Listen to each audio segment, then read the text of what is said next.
There was, as everybody knows, no shortage of pressure to cancel me, to besiege this organization to the point where certain facts could not be discussed in public. And you stuck up for a perspective that often isn't heard in Washington, at least within chambers and buildings controlled by the two parties. I want to talk about all sorts. There's so much to talk about, and I don't have time. I want to talk about what really happened on October 7th, why October 7th happened, why Gaza is in the situation it's in. I want to talk about anti-Semitism. I also want to talk about Ukraine and what's happening there. There just isn't time. What I really want to talk about is the Democrats. I think that's the appropriate thing to discuss here, because there is a crisis in the Democratic Party, and everybody knows it, no matter what you think about Israel-Palestine. And you're going to hear my perspective on it, why it's happening, and who the problem is. I want to tell you a little bit more about myself, apart from the bio that you heard. I am the only person in America who was condemned by both major candidates in 2016, Donald Trump and Hillary Clinton's campaign. Both condemned me for my, yes.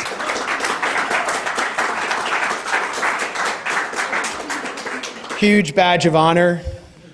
David Friedman, the reciprocal ambassador to Israel in the US under Donald Trump, can't really tell which country he represented, condemned me as the biggest anti-Semite in the world. And Hillary Clinton also condemned me in a statement written by Jake Sullivan, who is now National Security Council Director. So I'm very proud of that distinction. It's for the work that I've been doing for all these years inside Palestine, inside occupied Palestine, inside Israeli-controlled territory, producing several books, a documentary with Dan Cohen, Killing Gaza, my book Goliath, which is really a profile of Israeli society, spending off and on 5 years there, really seeing from within Jewish Israeli society how it was all building up to this moment, how that society was being primed for a genocide. And my book, The 51-Day War, about the assault on Gaza that killed 2,200 people, just left 100,000 people homeless, 35,000 artillery shells piled onto Gaza, 40,000 tank shells, all supplied by Barack Obama. That really set the stage for what we're experiencing now. And so I saw this coming. And now all of you know 30,000 are officially dead in Gaza since October 7th. 17,000 children orphaned, over 80,000 injured. These are just official conservative statistics. The conservative number is that 2% of the population of Gaza has been killed. That's conservative. The health ministry in Gaza, because the entire health system has been put out of service. The head of Al-Shifa Hospital, because he refused to allow Israeli soldiers to attack his hospital, is now being tortured in an Israeli prison, Mohammed al-Sliman. They can't keep the numbers, so we don't know how many people are trapped under the rubble. We know people are now starving in northern Gaza. Israel dropped flyers on northern Gaza today saying, "Have a happy Ramadan and don't forget to feed the needy." An act of psychological warfare to torture people who are being deliberately starved. And 15 children yesterday starved to death at Kamal Adwan Hospital. I can go on with the statistics. We're in Washington. I was talking just an hour ago to a journalist in northern Gaza named Mohammed Salem.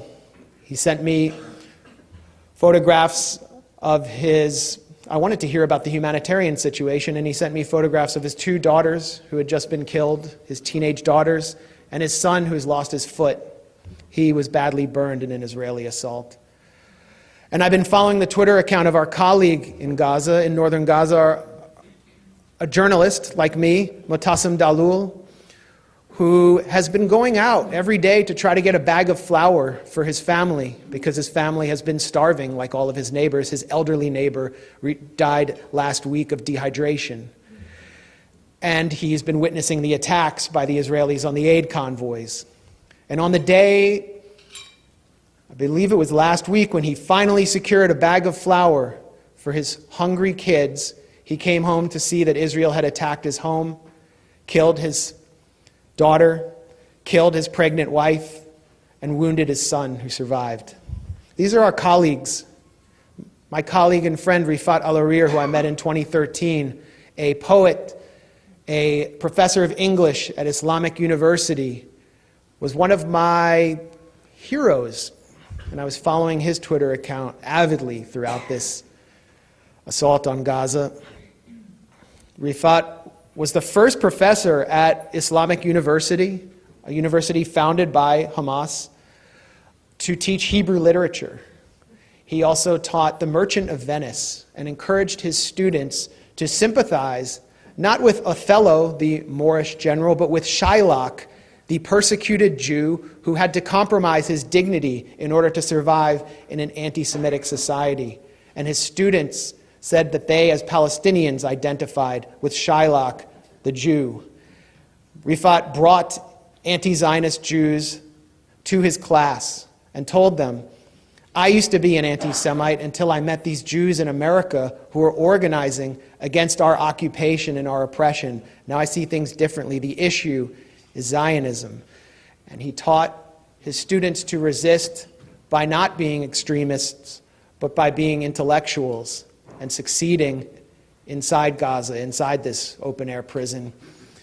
Rifat was hunted down by the Israeli authorities. His direct messages on Twitter were filling with threats from active-duty Israeli soldiers pledging to kill him and his family in December. He fled from a shelter with his family after receiving a phone call from the Israeli military telling him that they planned to bomb his location, that they had tracked him on his cell phone, and went home to his sister's house, where they attacked his home with a missile and killed him and his entire family. His last tweet, Rifat's last tweet, was the Democratic Party and Biden are responsible for the Gaza genocide committed by Israel.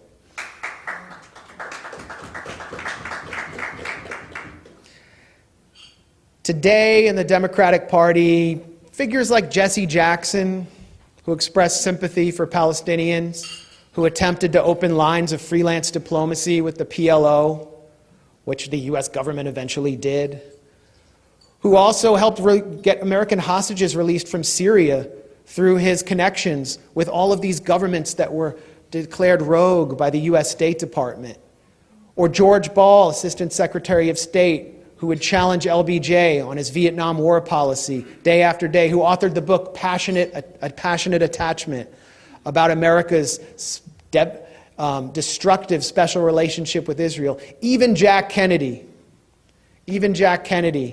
who called for Jerusalem to be an international city under the management of the UN, and who, in one of his final speeches at the American University, warned of the consequences of a Cold War and urged his constituents to put themselves in the shoes of the people of Russia, the people of the Soviet Union.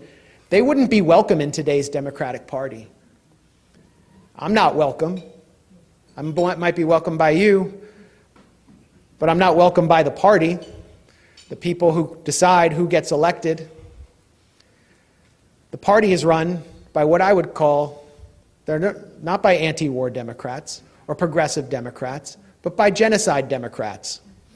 They might pay lip service to Black Lives Matter, claim to support women's or children's rights. Hillary Clinton said she's a major advocate of children's rights. They say they oppose Christian nationalism and religious nationalism at home. But when AIPAC comes calling, they sacrifice all of those principles and they bow to apartheid. Let's look at Biden himself. Joe Biden is the largest recipient of Israel lobby money of any active U.S. politician. He's received over $1 million throughout his career. He identifies himself as a Christian or Gentile Zionist. He said in a floor speech in the Senate that if Israel did not exist, it would have to be invented. We would have to invent it. The way we kind of did. In 1982, Joe Biden shocked the hardline Likudnik Prime Minister Menachem Begin during a closed session of the Senate Foreign Relations Committee when Begin had just invaded Lebanon. All the senators on the committee were badgering Begin, declaring, "How could you do this? You're destabilizing the Middle East." And Biden was the lone senator to support him, but he actually shocked Begin when he said, "I would go even further than you. I would be willing to kill women and children." That's according to a new book by Alex B. Ward called The Internationalists. And this incident was described by none other than Begin himself.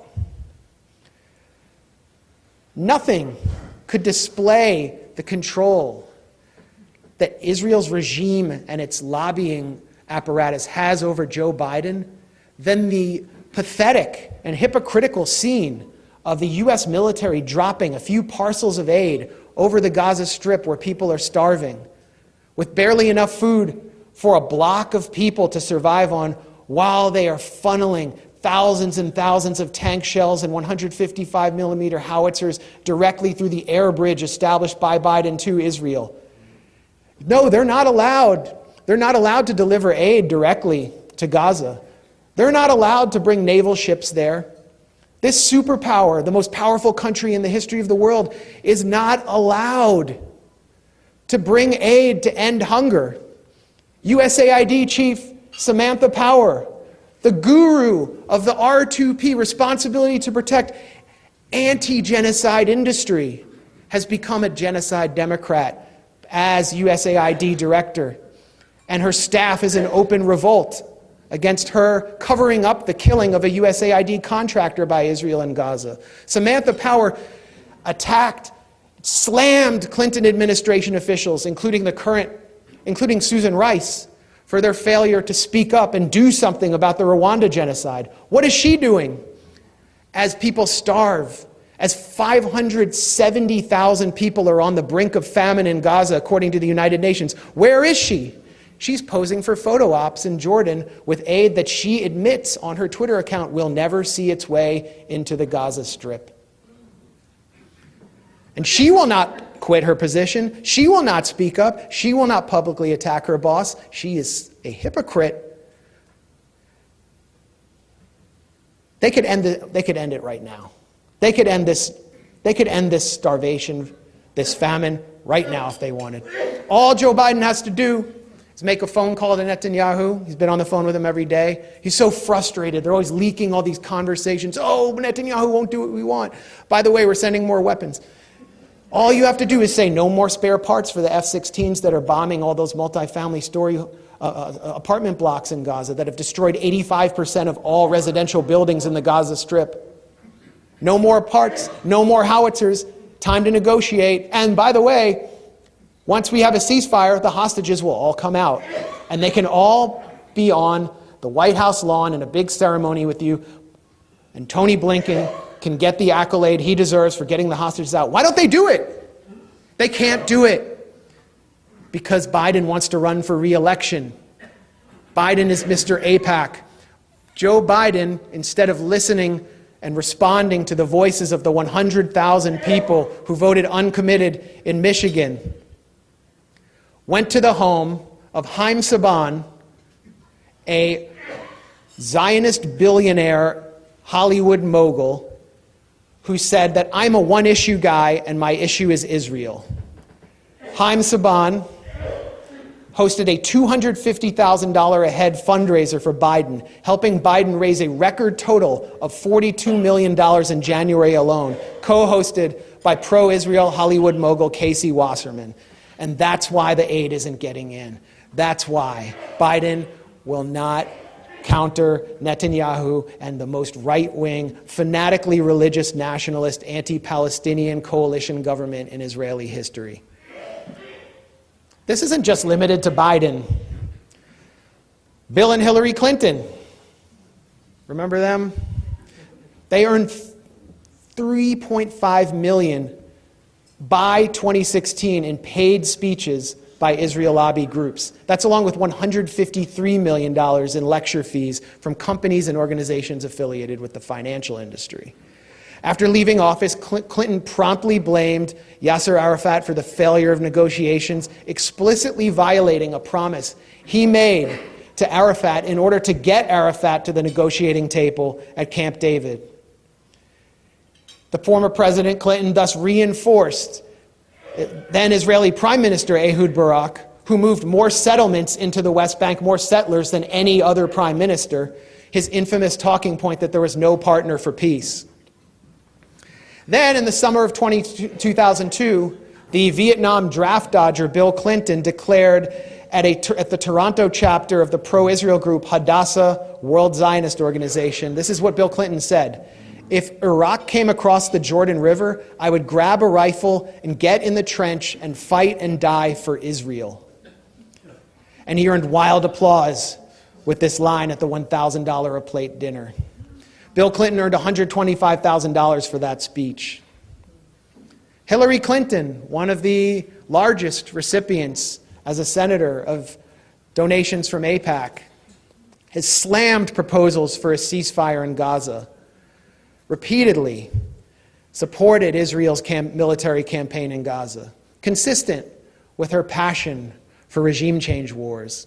It was Hillary Clinton, under the watch of Barack Obama, who helped destroy Libya, assassinating its leader, sending weapons to al-Qaeda-allied proxies like the Libyan Islamic Fighting Group, flooding Libya with weapons, leading to the rise of ISIS control over several cities in Syria, the destabilization of the entire Sahel region, and the return of slavery to the African continent. As the late Libyan leader Muammar Gaddafi warned, today Libya is a despotic hellhole in crisis thanks to that military intervention, and the destabilization continues. Hillary Clinton called to bomb Syria in 2016. She also called for directly confronting Russian aircraft, going to war with Russia over Syria in 2016, becoming the air force for al-Qaeda, the forces that the U.S. was arming on the ground there to overthrow the Syrian government. And of course, she spread the lies about WMD in Iraq in her notorious Senate floor speech supporting the war on Iraq. Where are the women and children's rights that she stood for her life when it comes to women in Gaza, who now have nowhere to even have their periods, have their children, whose children are being exterminated before their eyes? Where are the children's rights? Children have nowhere to hide in Gaza. The hypocrisy is stunning, as it was with Barack Obama, who was himself a recipient of hundreds of thousands of dollars of money from AIPAC by the time he was elected president after spending just a short time in the Senate. I remember when Barack Obama was elected, before he was inaugurated, that's when Israel chose to launch the beginning of its succession of devastating assaults on Gaza. Operation Cast Lead, which left over 1,400 dead, 40,000 homes destroyed, and 100,000 homeless. And Obama said nothing about Operation Cast Lead. And when he was inaugurated, he sent the GBU bunker buster bombs, the 2,000-pound bombs, the howitzers, the tank shells. Barack Obama presided over the grisliest assaults on Gaza up until this point. Operation Pillar of Defense, over 150 killed, 300 homes destroyed, 1,700 left homeless. Operation Protective Edge, which I covered from the inside of Gaza. I saw it. I witnessed the destruction. I sat with those whose families were slaughtered. I sat in their destroyed homes. 2,200 killed, 17,000 families left homeless. Families, not people. 35,000 artillery shells of different types fired on Gaza after being delivered by the Obama administration, and 14,500 tank shells. What's Obama doing now? Has he said anything about this? Is he speaking out like Jimmy Carter so bravely did? Is he even like building homes for the homeless like Jimmy Carter did? No. His life is one giant luxury vacation. He's one week he's at a Springsteen concert, Michelle's playing tambourine. The next week he's having splash fights with billionaire Richard Branson at his private mansion. He's raking in the multi-million-dollar speaking fees from the big banks as the Clintons did. And he, like the Clintons and like Joe Biden's largest single donor, was Haim Saban, the one-issue guy whose issue is Israel. Who controls Biden's foreign policy? Is it Biden? Do you feel like he's in charge? Do you feel like he's, I don't know, the independent solicitor from the Justice Department said he wasn't really in charge enough to know about his own son's dealings with Burisma. So I wonder if he actually is capable of standing up to a cunning figure like Netanyahu. Tony Blinken's the man in charge. Tony Blinken is not just the Secretary of State, he's a veteran Democratic operative who forfeited all diplomatic leverage that the United States might have had over Israel in this conflict when he announced on his first trip to Israel that he was there, quote, as a Jew. Can you imagine a Muslim diplomat from the US going to a country like Pakistan and declaring he's there as a Muslim? What would happen to him or her? It would be a disaster. But Tony Blinken has been using this language throughout his career in order to get himself to where he is. Tony Blinken comes from Israel lobby royalty. His grandfather, Nathan, authored an influential study in the 1930s on the feasibility of Zionist colonization of Palestine. Those were the words, the language he used in his study. He sponsored the study. Tony Blinken's father-in-law, the man who raised him, was Samuel Pisar, who was himself a kind of pro-Israel fixer for François Mitterrand in France.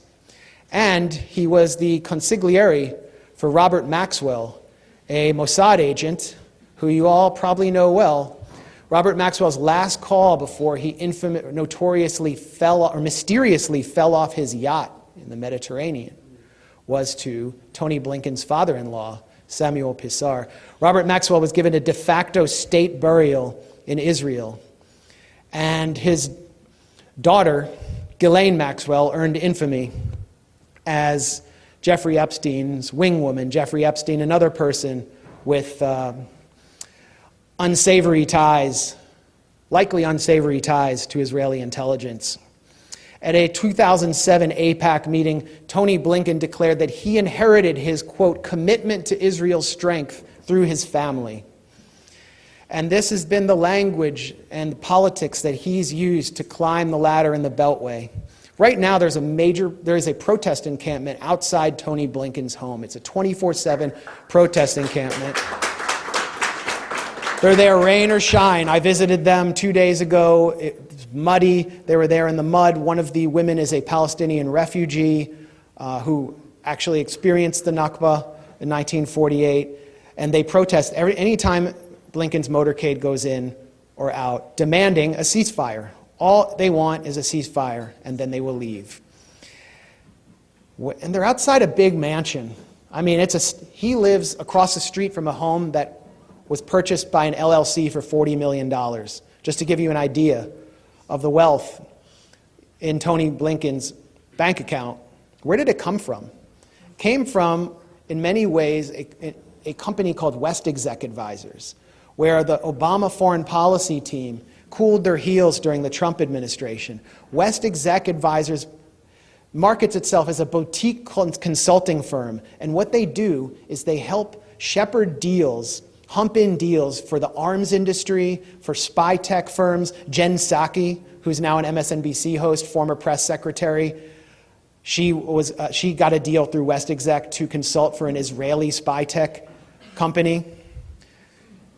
And they would use their connections to make money for the arms industry, the spying industry, the same industries that are cashing in on the assault on Gaza and the Ukraine proxy war, which Tony Blinken and his team are supporting. Then you have Victoria Nuland.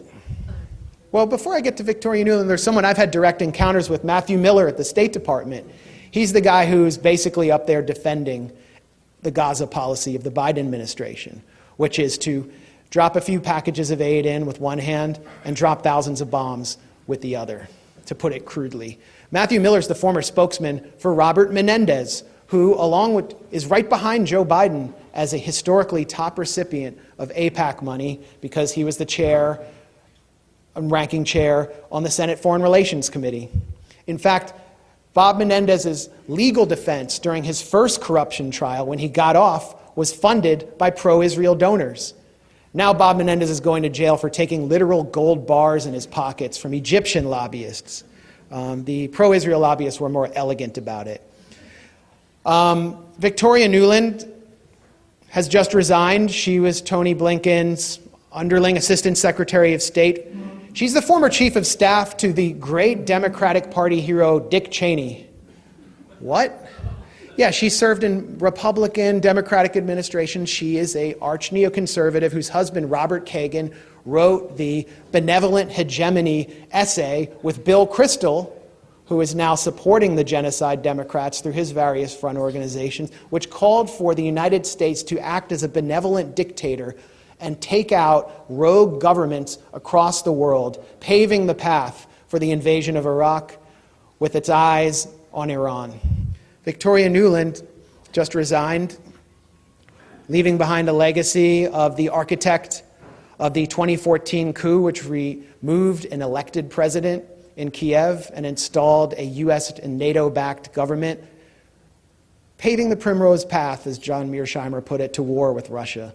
Victoria Nuland was infamously or famously recorded in a leaked recording deciding who would come into power after the Ukrainian government was removed in a color revolution. Give Yats the attaboy, she said, about billionaire Arseniy Yatsenyuk, and we'll keep Klitsch on the outside, referring to Vitaly Klitschko, who's now mayor of Kiev. She essentially controlled what happened in Ukraine after she handed out cookies in the Maidan Square with the US ambassador, Jeffrey Piat, to protesters who wanted a better Ukraine and rioters. I'm being told this is time.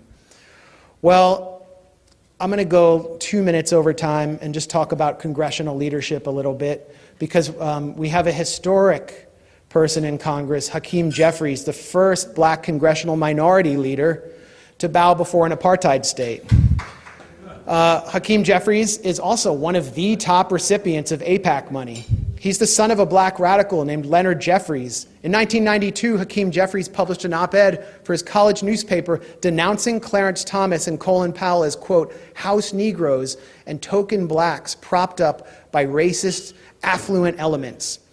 Hey, none of us would, I don't think any of us would argue with that. He even quoted Augusto Sandino, the Nicaraguan guerrilla leader who resisted the US Marine invasion of his country, to paint the US military as the policemen of Wall Street bankers. Fully agree with old Hakeem Jeffries. But 30 years later, Hakeem Jeffries, in a speech before a pro-Israel organization, unwittingly but appropriately channeled the segregationist former Alabama governor George Wallace, declaring Israel today, Israel tomorrow, Israel forever. Did he know he was quoting Wallace's most infamous statement? Clarence Thomas and Hakeem Jeffries are different, but who's more dangerous? Clarence Thomas revels in liberal America's contempt. He likes being called a house Negro by Democrats. He hates them. But Jeffries, he mimics the rhetorical techniques of Jesse Jackson and caters aggressively to the social concerns of the Democratic Party's donor class, not the grassroots. And in this way, he and many of his colleagues are arguably more effective than Clarence Thomas in serving what Hakeem Jeffries once described as an elite business class through the promotion of multinational corporations and the military complex. And look at what AIPAC will do to black members of Congress and black politicians who don't toe their line. They will destroy them like they destroyed Nina Turner in Ohio. Look at what they tried to do to Donna Edwards here right out in Prince George's County because she simply called for a Palestinian state. Look at what they planned to do to Jamal Bowman and Ilhan Omar. Nancy Pelosi was the predecessor of Hakeem Jeffries. She was protested at her home for her support for Israel's military assault on Gaza and objection to a ceasefire. And what did she tell those protesters? That they are controlled by Russia and that their headquarters is located in China. This is not just tragic, it's criminal. And if South African lawyers who have prepared a filing against many of these elected officials who are presiding over this genocide have their way, they could go to trial. These are the Genocide Democrats. And if AIPAC has its way in this election cycle, they will elect many, many more of these kind of figures while crushing any iteration of anti-war politics in the Democratic Party. They are unveiling a $100 million war chest, which will partly be spent through Democrats for a pro-Israel majority, which is one of its leaders has condemned this event, Ann Lewis. And then what are we left with? Are we left with a party worth supporting? Is there anything worth supporting there? I see this event as part of a wider rebellion in the party grassroots. I see it in Michigan, where 100,000 people voted uncommitted. In Minnesota, where 20% of all voters voted uncommitted in protest of the Gaza genocide. In Los Angeles, where Jewish Voices for Peace interrupted Adam Schiff's victory party, took over Adam Schiff's victory party. These are people who won't stand for the Democratic Party being a party of genocide Democrats. And look at how they're being attacked. They're being attacked for playing purity politics, for something boutique. No, this is the moral issue of our time. This is the Holocaust of our time. This is the Trail of Tears of our time. This is the Middle Passage of our time. And what we are doing now to oppose it will be written in the annals of history, and it will say everything about us. You know what? This has to continue into Chicago. It has to continue into November. As long as this assault continues, and as long as these policies of supporting apartheid continue, then they must feel the heat. If, like me, you can't stand this, if you stand with the starving, the homeless, the dispossessed in Gaza, you must not let the Genocide Democrats win. Thank you.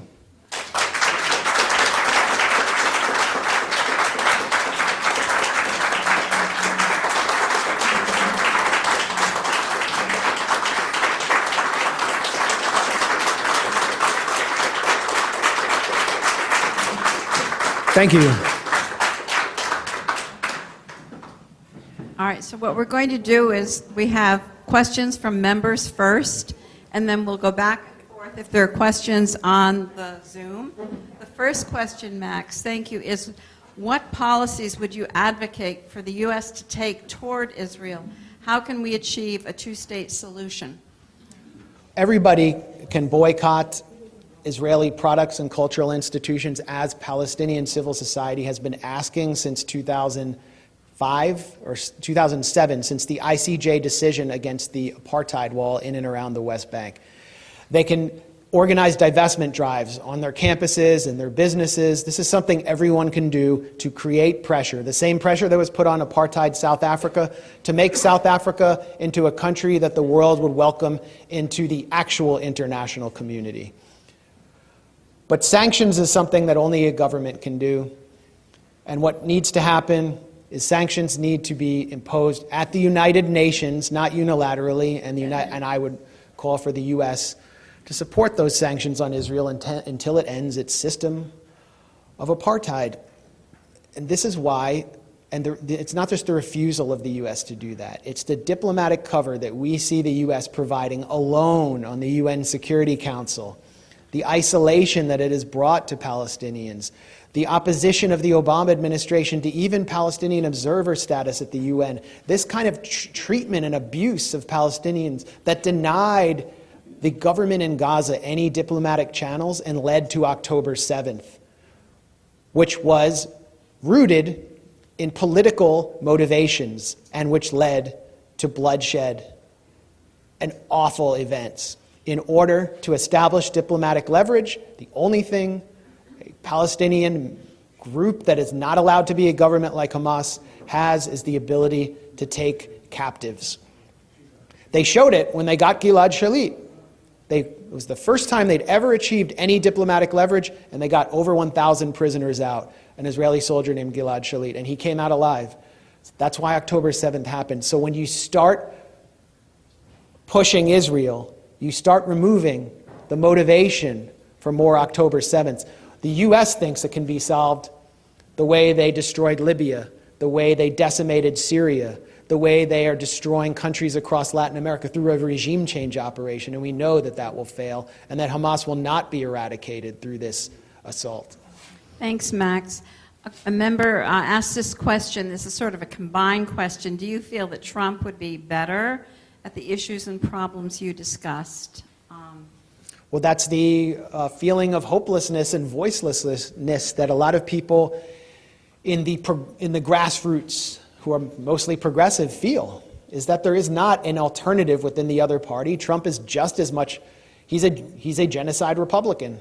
Jared Kushner, his son-in-law, is going to be back in the White House with a security clearance, and we know where that will lead. And we heard Trump's statement, finish them off, which is the same thing Nikki Haley said about Gaza, finish them. These are like poll-tested, focus group-tested phrases that work among the Republican grassroots, which is substantially populated by Christian Zionists, people who are passionate about Israel because it's the future landing pad of the Messiah.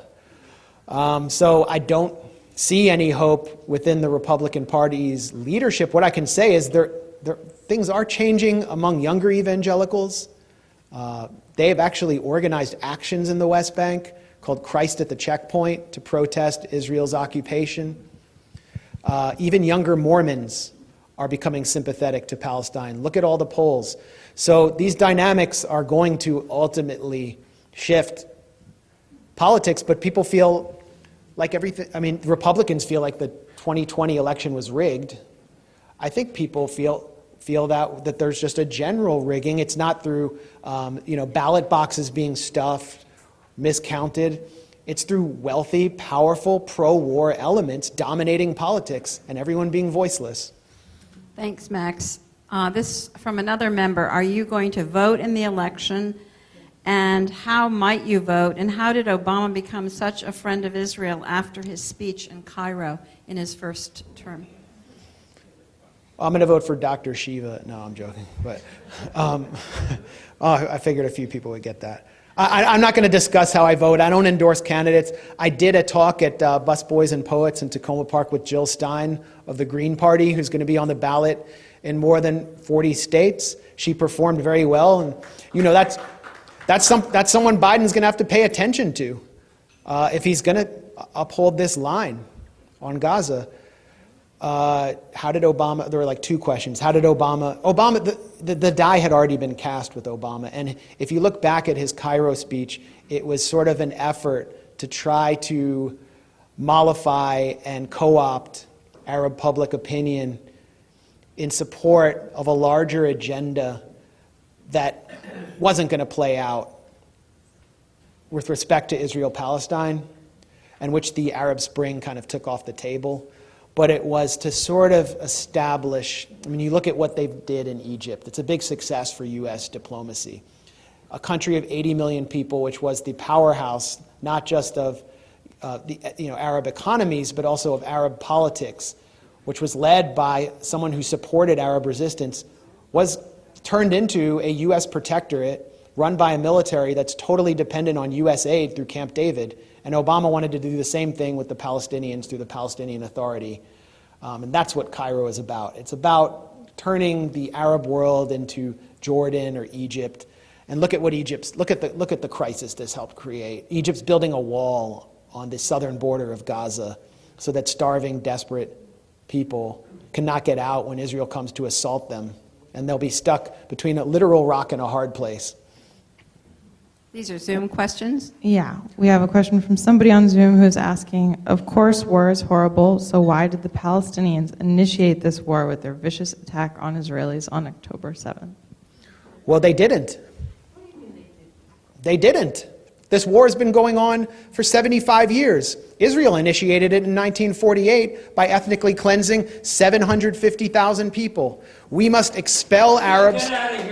We must expel Arabs and take their places. And are we all Democrats here? Are we Democrats? I'm leaving. I am gladly leaving, and I will never be back. This is not a Democrat. Okay. Don't kill any more babies tonight, okay?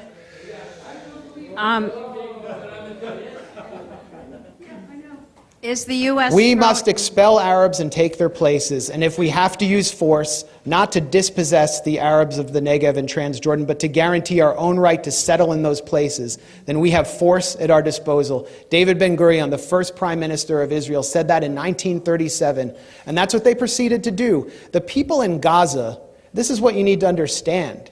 The people in Gaza, over 80% of them are refugees.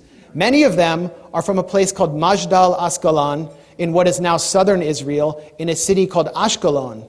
And they were dragged from their homes and driven from their homes, placed in prison camps, barbed wire prison camps, and then dumped in trucks in 1950 into the Gaza Strip, where they would be permanently warehoused.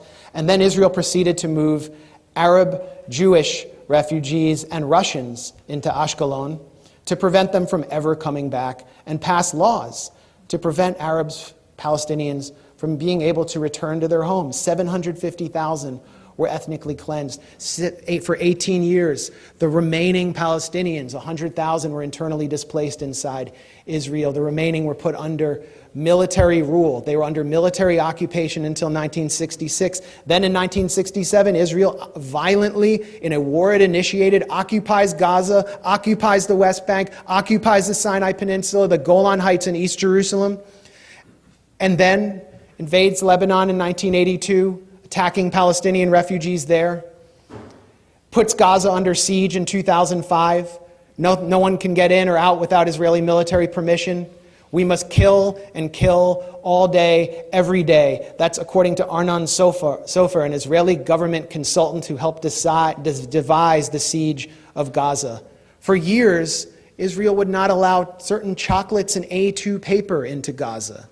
And then they began these brutal military assaults, which they call mowing the lawn. Slaughtering a few people, will leave Hamas intact, but teach them a lesson. And I talked to you about those assaults that took place on Gaza. So this didn't come out of a vacuum. You're not going to be able to hold people under siege, to cut them off from the world, and then expect them to just play along. That doesn't mean that I celebrate what happened on October 7th. It should have never had to happen. The reason it happened is because of the Israel lobby here, the Genocide Democrats and the Genocide Republicans, who deny the Palestinians any right to have rights. And it's the right to have rights that defines you as a citizen. They're citizens of nothing. And now we see what Israel really thinks of them, really thinks of their children. Gaza has become a graveyard for children, according to UN Secretary General Antonio Guterres. So this didn't start on October 7th, and it's not going to end when there's a ceasefire.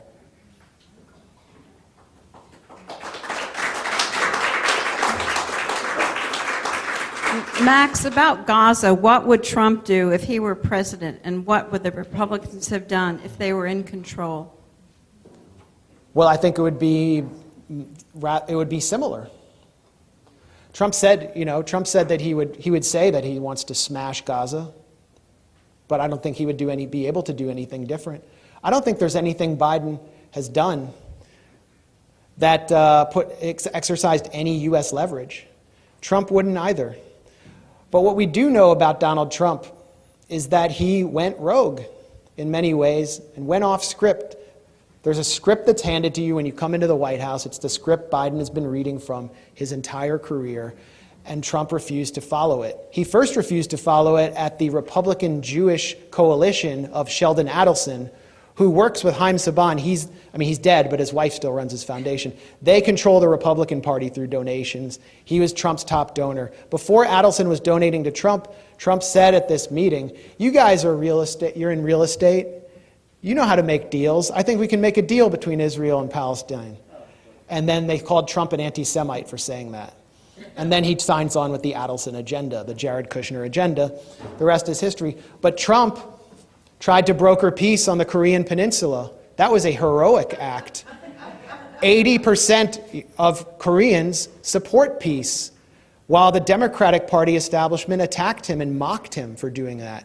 People want to have their families reunited there. He sat down to discuss reducing intermediate ballistic missile stocks with Vladimir Putin, and CNN published a story claiming that Putin handed him a soccer ball with a hidden mic inside to spy on the president. And Rachel Maddow, night after night, said Trump was going to be impeached and arrested for his ties to Vladimir Putin. This is how it was received. This is how peacemaking and diplomacy was received. So Trump, when he comes back in, is going to be under even more pressure than he was before to read from the Beltway script. And I don't know why anyone was laughing about peace in Korea, because anyone in Korea, except for a few fanatics in the South, wants to see the peninsula united and wants to end this war, which was itself a U.S. genocide in which the North Korean population lost 20% of their population. Curtis LeMay, who was in charge of the aerial bombardment operation that leveled Pyongyang to the ground,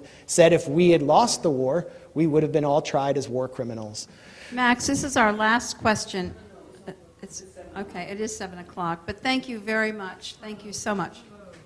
Thank you.